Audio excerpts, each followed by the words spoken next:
فرماتے ہیں کہ وہ روٹی لے کے آئی اور اس وقت کی جو موجودہ نعمتیں تھیں، سمجھ لیں سلاد، اچار، ہر چیز ساتھ لائی۔ میں نے کہا کہ بچے کہاں گئے؟ کہنے لگی وہ کھانا کھا کے کھیلنے گئے، آپ کھانا کھا لیں آ جاتے۔ کھانا اس نے چن دیا۔ میں نے حیرت انگیز لہجے میں ساری نعمتیں اپنے دسترخوان پہ دیکھ کر کے بیوی سے پوچھا یہ کہاں سے آیا کھانا؟ بچوں کو تو نے کہاں سے کھانا کھلایا؟ یہ سارا کچھ کیسا ہے؟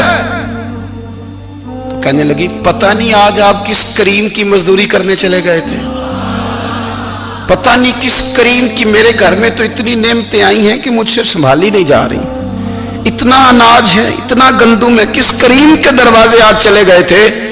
یہ کہتے کہتے وہ اٹھی اور اٹھ کر کے کہنے لگی پہلے بڑا کچھ آیا تھا، اب کیا لے آئے ہو؟ اور جا کر کے نا اس نے وہ ریت والا رومال کھولا، کہنے لگے میں تو لے کے آیا تھا ریت، تو میرے رب نے اسے بھی سونے اور ہیرے بنا دیا تھا۔ جب آپ کی توجہ اللہ کی جانب، میرے نبی پاک صلی اللہ تعالی علیہ وسلم نے فرمایا ہر چیز اپنے رب سے مانگ، ہر چیز مانگ، ہر چیز مانگ۔ یا رسول اللہ کیا کچھ؟ میرے محبوب نے فرمایا تیرے گھر میں نمک بھی ختم ہو جائے تو وہ بھی اپنے رب سے مانگا کر، تو مانگنا وہ تجھے دے گا، تو اس کی بارگاہ میں کشکول طلب دراز تو کرنا۔ اور ترمذی شریف میں عجیب لفظ ہے، رسول کائنات نے فرمایا، رب کریم فرماتا ہے جب میرا بندہ ہاتھ اٹھاتا ہے نا تو مجھے حیا آتی ہے کہ میں خالی کیسے لوٹا دوں اس کے۔ اتنے بڑے بادشاہ کی بارگاہ میں، او بھائی لوگوں سے عزتیں تلاش کرتے ہو تو وہ کیا تمہیں عزت دیں گے؟ وہ تو کل اچھا کہتے ہیں پرسوں برا کہنے لگ جاتے ہیں۔ لوگوں کے سامنے گڈ بک میں آنا چاہو گے تو وہ تو سویرے تمہارے بارے میں کچھ کہیں گے، شام کچھ اور کہیں گے۔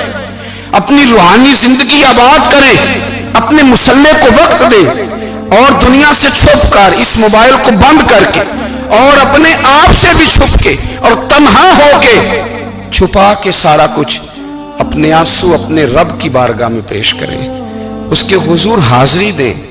سنو نا ترمذی کی حدیث، اور اسے یاد رکھنا، نبی پاک علیہ السلام نے فرمایا اپنے دکھ لوگوں کے سامنے نہ بیان کرنا، سیٹھوں نوابوں کو نہ بتاتے پھرنا، دنیا داروں کے سامنے جا کے نہ رونا کہ میں تکلیف میں ہوں۔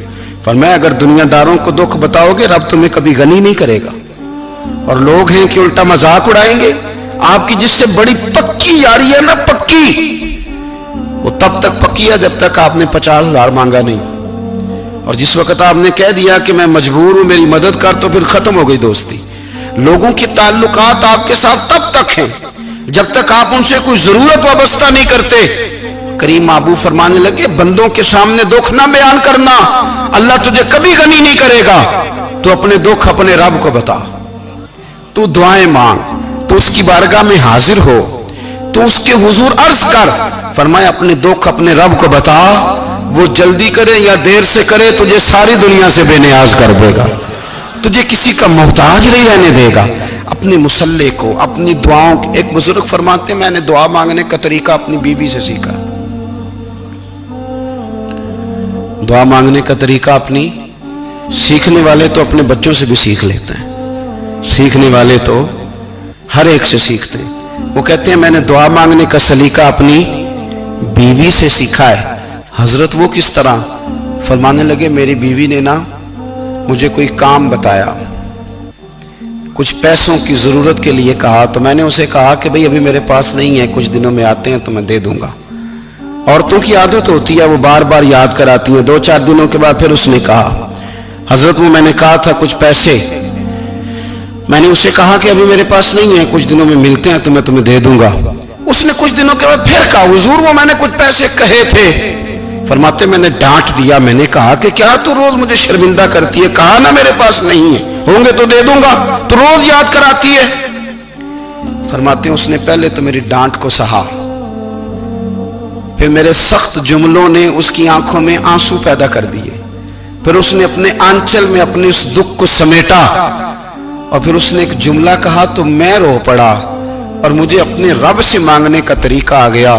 مجھے کہنے لگی حضرت جی آپ نے ڈانٹ دیا میں نے سہ لیا، پر آپ ہی میرے شوہر ہیں، بتائیں نا آپ سے نہ کہوں تو میں کس سے جا کے کہوں۔ فرماتے ہیں میں رو پڑا، اور میں کھل کے رویا، اور میں تڑپ کے رویا، اور پھر میری سسکیاں بند گئیں تو مجھے کہنے لگی آپ کو کیا ہوا؟ میں نے کہا مجھے بھی دعا مانگنی آ گئی ہے.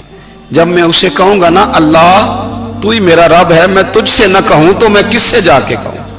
میں کیوں کسی بندے سے سوال کروں؟ میں کیوں کسی دنیا دار سے کہوں؟ میں تیرے بندوں کا، نیک بندوں کا وسیلہ لے کے، تیرے محبوب کی غلامی لے کے تیری بارگاہ میں آیا، تجھ سے نہ مانگوں تو کس سے مانگوں؟ سمجھ آ گئی ہے. جب میں اس رنگ میں مانگوں گا تو پھر رب میرے اوپر بڑا ہی فضل فرمائے گا، وہ میرے اوپر بڑی رحمت کرے گا، وہ میرے لیے آسانیاں کرے. عزیز دوستو، ہم اس طرح کرنے لگ گئے ہیں کہ ہم نے نا اپنے تعلقات پر اعتماد کرنا شروع کر دیا ہے. میرے تعلقات بہت ہیں. ہم نے اپنی دولت پر اعتماد کرنا شروع کر دیا ہے. میرے پاس دولت بہت ہے. ہم نے اپنے علم پر، اپنی شہرت پر اعتماد کرنا شروع کر دیا ہے کہ میرے پاس فلاں چیز بہت ہے. یاد رکھنا، جب بے نیاز اپنی صفت بے نیازی دکھاتا ہے تو بڑی بڑی دولتوں والے مجبور نظر آتے ہیں. بھائیو، جب انسان کا رشتہ اپنے مالک کے ساتھ ہوتا ہے پھر تو غم بھی کچھ نہیں کہتے، پریشانیاں بھی کچھ نہیں کہتی، پھر تو زندگی صبر والی، پھر تو زندگی توکل والی، پھر تو زندگی بھروسے والی. پھر انسان اپنے آپ کو رسوا نہیں کرتا. دنیا داروں سے امیدیں اس کی ختم ہو جاتی، امیدیں اللہ رسول سے لگا لیتا، مضبوط ہو جاتا ہے، مضبوط، طاقتور ہو جاتا ہے، خوددار ہو جاتا ہے، باوقار، باعزت ہو جاتا ہے. حضرت بہلول دانا رحمت اللہ علیہ بیٹھے تھے تو ہارون رشید حج کر کے آ رہا تھا. تو رستے میں حضرت شیخ سے ملاقات ہو گئی تو السلام علیکم کے بعد کہنے لگا حضور کوئی حکم ہو تو بتائیے گا. تو حضرت بہلول دانا فرمانے لگے تیرا رب کون ہے؟ اس نے کہا اللہ. تو فرمایا میرا کون ہے؟ کہا اللہ. فرمانے لگے تو بڑا ہی بیوقوف ہے، کیا تو یہ سمجھتا ہے کہ رب ہارون رشید کو تو دے گا اور بہلول دانا کو بھول جائے گا؟ تیرا بھی وہی رب ہے، میرا بھی وہی رب ہے. اس نے اگر تجھے دے کے آزمایا ہے تو ہو سکتا ہے مجھے نہ دے کے آزما رہا ہو. جب اس کی حکمت کے تقاضے ہوں گے تو عطا کرے گا اور دے گا. تو جا اپنا کام کر. بھائی، اپنی روحانی زندگی، اپنی عبادات، اپنے وظائف، اپنے روزمرہ کے معاملات، اپنی دعائیں، اپنا استغفار. دیکھو کوئی مشکل کام تو نہیں 2 رکوع ہیں سورہ واقعہ کہ اگر رات کو پڑھ لی جائے تو. میں کس طرح یہ بات بیان کروں کہ تعویذ بانٹنا آسان ہے اور وظیفہ بتانا مشکل ہے. سارا دن تعویذ بانٹیں تو لوگ لینے کو تیار ہیں، اور اگر آپ وظیفہ بتائیں تو کہتے ہیں تو مشکل کام ہے. او خدا کے بندے، اگر آپ کا تعلق قرآن پاک کے ساتھ مضبوط ہو، قرآن پاک کے ساتھ اگر آپ کا رشتہ ہو، لوگ سفارشیں ڈھونڈتے ہیں نا دنیا میں، کوئی تعلق مل جائے تو میرا کام ہو جائے. دنیا میں اتنا مشکل معاملہ ہے، آخرت میں مجھے بتائیے گا کتنا مشکل معاملہ ہوگا. میرے نبی پاک صلی اللہ تعالی علیہ وسلم نے فرمایا جو لوگ سورہ ملک پڑھا کرتے تھے نا، سورہ ملک، یہ سورت ملک قیامت میں ان کی سفارش کرے گی اور اس طرح کرے گی کہ کہے گی اے اللہ یہاں اس بندے کو جنت میں داخل کر دے یا مجھے قرآن پاک سے علیحدہ کر دے. تو رب فرمائے گا جا اس کا دامن تھام کے اسے جنت تک پہنچایا. آپ بات کو سمجھیں، جب آپ کے تعلقات اپنے معاملات کے ساتھ مضبوط ہوں گے، یہ نبی کریم نے وعدہ کیا ہے کہ تو سورت واقعہ پڑھ تیرے گھر میں فاقہ نہیں آئے گا. حضرت عبداللہ ابن مسعود رضی اللہ تعالیٰ عنہ بیمار تھے تو حضرت عثمان غنی رضی اللہ تعالیٰ عنہ تیمارداری کے لیے تشریف لے گئے اور جا کر کے کہا کہ آپ بڑے بیمار ہیں، آپ کی بیٹیاں زیادہ ہیں، میں چاہتا ہوں کہ خزانے میں سے کچھ مدد کروں. تو سیدنا عبداللہ ابن مسعود رضی اللہ تعالیٰ عنہ اٹھ کے بیٹھ گئے اور کہنے لگے امیر المومنین، اللہ آپ کو میری طرف سے، میری بیٹیوں کی طرف سے بہتر صلہ دے. میری بیٹیوں کو کسی خزانے کی ضرورت نہیں، میں نے انہیں خزانہ دے دیا ہے. کہا جناب آپ نے کون سا خزانہ دیا ہے، میں آپ کے مالی معاملات کو جانتا ہوں. تو فرمانے لگے امیر المومنین، میرے نبی کریم نے فرمایا ہے جو سورت واقعہ پڑھے اسے کبھی فاقہ نہیں آتا. میں نے بیٹیوں کو یاد کرا دی ہے، یہ خزانہ میں نے انہیں دے دیا ہے. وہ سارے والدین سنیں جو بیٹیوں کے لیے پریشان رہتے. حضرت عبداللہ ابن مسعود نصیحت کر رہے ہیں، فرمانے لگے میں نے سورت واقعہ یاد بھی کرا دی ہے، پڑھنے کی عادت بھی ڈال دی ہے. حضور نے فرمایا ہے جو سورت واقعہ پڑھے اسے فاقہ نہیں آتا. کہنے لگے چاند تو اپنی جگہ چھوڑ سکتا ہے، سورج گر سکتا ہے، تارے ٹوٹ سکتے ہیں، پر مدینے والے رسول کی بات غلط نہیں ہو سکتی. حضور نے فرمایا فاقہ نہیں آئے گا تو انشاءاللہ کبھی بھی نہیں آئے گا. کرنے کا کام یہ ہے کہ ہم اپنے معاملات، اپنی عبادات، اپنی دعائیں کبھی 10 منٹ عادت ہو جائے نا دعا مانگنے کی علیحدہ سے رات کو. حضور نے فرمایا جو فرض نماز کے بعد دعا مانگے اللہ اس کی قبول کر لیتا ہے. نبی پاک صلی اللہ تعالی علیہ وسلم نے فرمایا اللہ مسافر کی دعا قبول فرماتا ہے. حضور نے فرمایا اللہ مظلوم کی دعا قبول فرماتا ہے. حضور نے فرمایا بیمار سے دعا کراؤ اللہ اس کی دعا قبول فرماتا ہے. میرے نبی پاک نے فرمایا ماں باپ جب بھی اولاد کے لیے ہاتھ اٹھائیں، ویسے تے بلے شاہ تو آسمانی اڑ دیا ہی پھڑ دیں، جڑا گھر بیٹھا انہوں بڑھیا ہی نہیں. حضور فرمانے لگے ماں باپ جب بھی اولاد کے لیے دعا فرمائیں اللہ ان کی دعا کو قبول کرتا ہے. آپ اپنا تعلق بنائیں دعا کے ساتھ، عبادت کے ساتھ، مصلی کے ساتھ رشتہ بنائیں، استغفار پڑھیں. صلاح الدین ایوبی صلیبی جنگوں میں تھے. رات کو مسجد اقصی میں نماز پڑھی تو پریشان تھے. ایک بزرگ سے ملاقات ہوئی تو وہ کہنے لگے کہ آپ بڑے پریشان ہیں. کہنے لگے حضور پریشان اس لیے ہوں کہ پہلے ہی مسلمان کمزور ہے، اب میں نے سنا ہے دشمن کا ایک بحری بیڑا وہ جنگی سامان سے بھرا ہوا آ رہا ہے، تو اب ان کے پاس اور تلواریں اور نیزے آ جائیں گے، مسلمانوں کے پاس پہلے ہی وسائل کی کمی ہے، پریشان ہو کس طرح کر کے مقابلہ کریں گے. یہ بات کہتے ہی صلاح الدین ایوبی نے بزرگوں سے کہا حضور آپ بھی دعا کرنا، دعا کی بڑی طاقت ہے. میرے نبی پاک نے فرمایا دعا مومن کا ہتھیار ہے، دعا مومن کا، دعا مومن کا. حضور نے فرمایا تقدیر کو سوائے دعا کے کوئی چیز نہیں بدل سکتی.